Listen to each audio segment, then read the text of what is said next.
জোরন নামাজের আগে তাহাজ্জুদের রত রাসূলুল্লাহ নাতি হুসাইনে কই, এ আমার পরিবার বর্গ যারা আমার লগে আইছো, আমি বুঝবাই আর আমি শহীদ হইছি সামান্য সময়ের ভিতরে আমি এদের কাছে মাথা নত করতাম না। তোমরা এক কাম করো, তোমরা যাও কি মদিনা শরীফ। আমারে তো মারতো সারে জিতে, আমারে মারিলা, তোমরা যাও কি মদিনার শহীদ সালামতে, আর আমি আমার শহীদ হয়ে যাই। আহলে বয়তর মাইসে পরিবারে কই, ইয়া হুসাইন রাদিয়াল্লাহু তাআলা আনহু, আমরা এমন পরিবারের মানুষ না যে হযরত হুসাইন রে ফাঁসির কাষ্ট তৈরি আমরা যাইতাম। যদি শহীদ হওয়া লাগে পানির অভাবে পানি পাইরা না, ছোট বাচ্চা ঠুকাই গেছে, পুরাত নদীর ঠান্ডাত গিয়ে পানি চাইছেন, এজিদর বাহিনী পানি তো দিছে না, এমন তীর মারছে যে তীরের কারণে ছোট বাচ্চারও শাশির দিকে তীর মাইছে, আর অন্যদিকে গিয়া বার হয়েছে, শহীদ করে গেছে। এর দায় হযরত হুসাইন রাদিয়াল্লাহু শহীদও আমরা লাগে এক ভাগ্য করছে, আমরা লাগে এক ভাগ্য করছে হইতে পারে বলে কিলা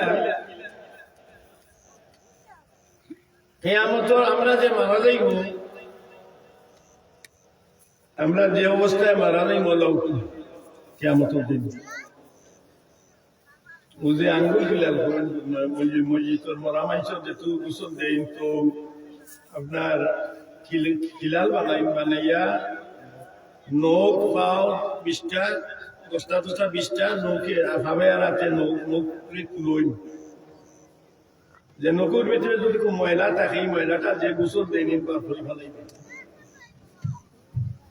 আর এই ময়লা যদি রয়ে যায় ও ময়লা সহ কিয়ামতের দিন দেখবে। সুবহানাল্লাহ।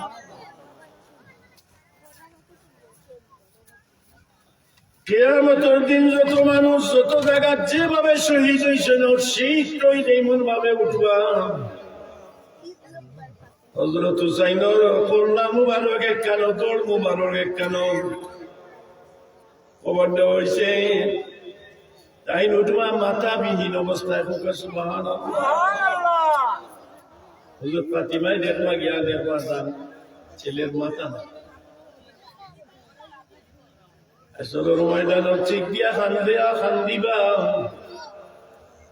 আল্লাহর দরবারে ফরিয়াদ করবা, রব্বুল আলামিন আজকে পৃথিবীর সব মানুষের খোল্লা আছে লাগাই মতে, কিন্তু আমার হুসেনের খোল্লা মুবার খোল্লা গেল হই, আমার হুসেনের খালি দৌড় উঠিছে। হযরতে ফাতিমাতুজ জোহরা জান্নাতি মহিলা কানতে আরম্ভ করবাম,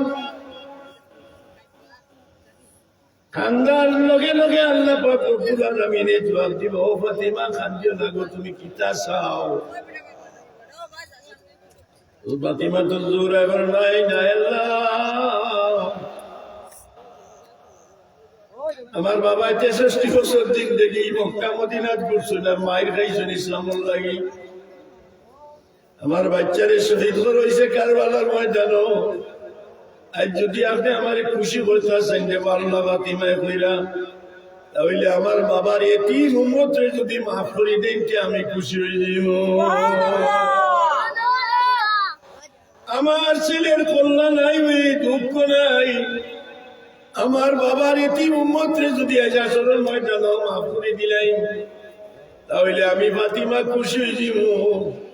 ও আল্লাহ, তুমি আমার বাবার এতিম রে মাফ করে দেও, আমার বাবার উম্মত রে মাফ করে দে।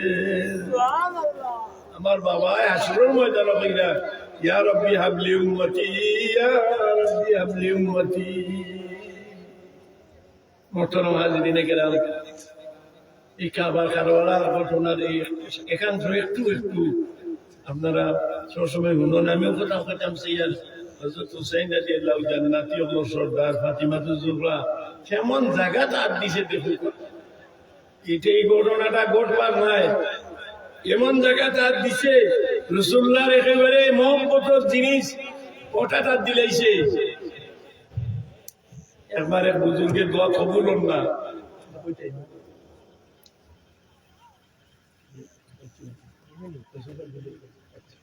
মহতরম হাজিরিন, অন্যদিন ইনশাআল্লাহ আমি সুযোগ হইলে আমি হামেশা ইয়া করে আমরা সোয়ারেন্টের নয়া আইডিয়া লাগার অন্য সময় আমার বয়ান করাইব। আল্লাহুম্মা আমিন। রব্বানা যালামনা আনফুসানা ওয়া ইল্লাম তাগফির লানা ওয়া তারহামনা লানাকুনান্না মিনাল খাসিরিন। রব্বুল আলামিন, তোমার দয়ার সাগরের কাছে দোয়াই দিয়ার আল্লাহ জীবনের ভিতর গুনাহ করছি, তওবা করি আর করতাম না, আমাদের মাফ করি। আমরা মা বাপরে মাফ করি দাও, আমরা উস্তাদ হলরে মাফ করি দেও। খাস করি আল্লাহ আমরা যত গাছ আটটাইল আছি, আটটাইল গাছি উদ্ধার করি দেও আল্লাহ। কুড়িন লইয়াদের আটটিশন বিয়ার ব্যবস্থা করি দে, ওয়াইন লইয়াদের আটটিশন বিয়ার ব্যবস্থা করি দে। যারা ঋণ লইয়া আটটিশন নির্মাণ মার তৌফিক দেও। বিদেশ থেকে এই মহফিল যত মানুষের সাহায্য সহযোগিতার হাত বাড়াইয়া দিয়েছেন, দুনিয়া আখেরাত তোর বালাই নসিব করি দেও। মাতা দিনউদ্দিন ইয়া আল্লাহ রুজির মাঝে বরকত দান করো। এই গ্রামের আমসায়ের যত মানুষ বিদেশ বাড়িয়াছেন, পুরে রুজির মাঝে বরকত দেও, আওলাদের মাঝে বরকত দেও আল্লাহ। এই মহফিলের খবর খান মদিনায় তৈবা পৌঁছাইয়া দেও। হযরত হাসান হুসাইন রাদিয়াল্লাহু তাআলা আনহুর درجات الرحمن. تقبل منا إنك أنت السميع العليم، وتب علينا يا مولانا إنك أنت التواب الرحيم. بفضل سبحان ربك رب العزة عما يصفون وسلام على المرسلين والحمد لله رب العالمين. السلام عليكم. আলহামদুলিল্লাহ, অসংখ্য মোবারকবাদ।